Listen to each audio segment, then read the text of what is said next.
I was like, it's got my name and my address, but it's not for me. You can hear the confusion in Kay's voice. The San Jose woman's garage suddenly became a return shipping hub for hundreds of oversized packages from China. Unbeknownst to her, a Chinese online seller advertising car seat covers listed Kay's home address on the return label, which left her bombarded with these deliveries for more than a year. The question is, how did this even happen, and why didn't the tech giant catch it? 7 on Your Side spoke to former Amazon employees who say they left the e-commerce giant frustrated at how these problems are addressed. We kept their identities anonymous out of fear of retaliation.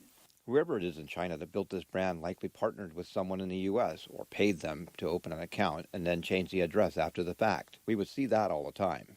Sources with extensive knowledge of Amazon's marketplace policies say international sellers are incentivized to list U.S. addresses because the tech giant has fewer verification requirements for in-country sellers compared to overseas sellers.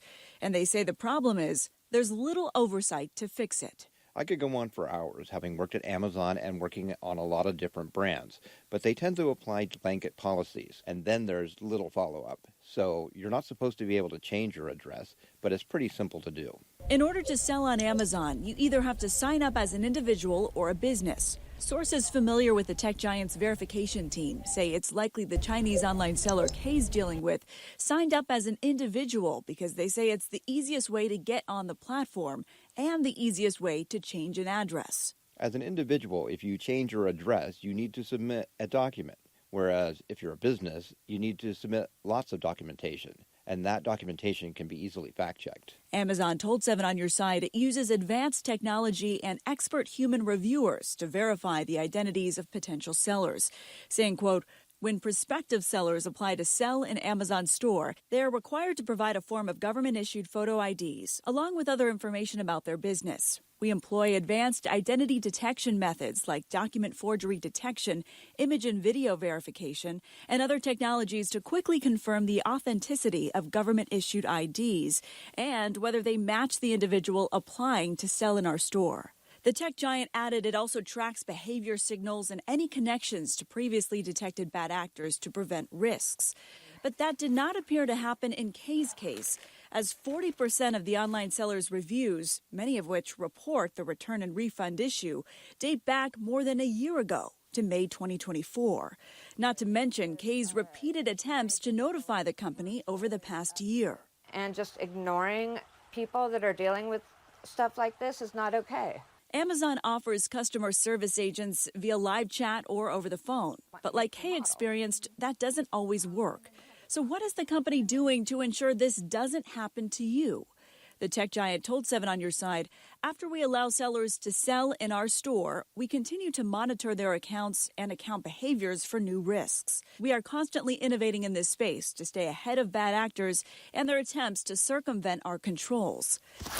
Yet unfortunately for Kay and the other one-star reviews, that did not appear to happen either. 7 on Your Side tracked down the address of the company selling these car seat covers and found it's headquartered out of an apartment in a village off the northern bank of the Yellow River. And it's not even a registered business on China's corporate registry. So that raises a lot of red flags. Where I think U.S. policy can step in is improve their traceability of these addresses and business information. Eli Clemens is a policy analyst with a tech think tank based in Washington, D.C. He says U.S. Customs and Border Protection has the authority to fact-check this. But he says because e-commerce is booming, the agency is lagging behind at enforcing the laws that impact U.S. consumers and businesses. Really, they should try to automate this process. They should take this information, which is mandated to be published on online marketplaces through the Informed Consumers Act, and try to identify the business address and see if it's listed in China's corporate registry databases. If it's not, then that's a red flag. Unlike the U.S., Clemens says China vigorously protects their consumers domestically from e-commerce fraud.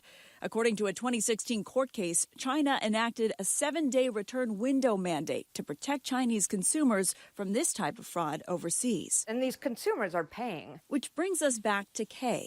She wouldn't be standing in this pile if Amazon flagged the Chinese seller's account during the post-verification process. However, the people that have been monitoring that, doing the process, are offshore resources, low paid. So it may not be as legitimate as you would want it to be. But if you ask former employees, it's a simple fix. Don't allow overseas sellers to change an address once their account is approved, unless they go through a second verification. A critical step given Amazon has about 2 million active sellers in its marketplace worldwide, with reports suggesting a majority are operating overseas. I hope they do something about it. Right now, it's not disrupting Amazon's business or their bottom line, so I don't think it's a huge priority, but it should be. They need to be vigilant in making sure that their sellers are actually adhering to their rules. To protect consumers like Kay, because as she taught us, getting caught in the middle of all this, It's just been more than just a hassle. another form of hell. For 7 on Your Side, I'm Stephanie Sierra, ABC 7 News.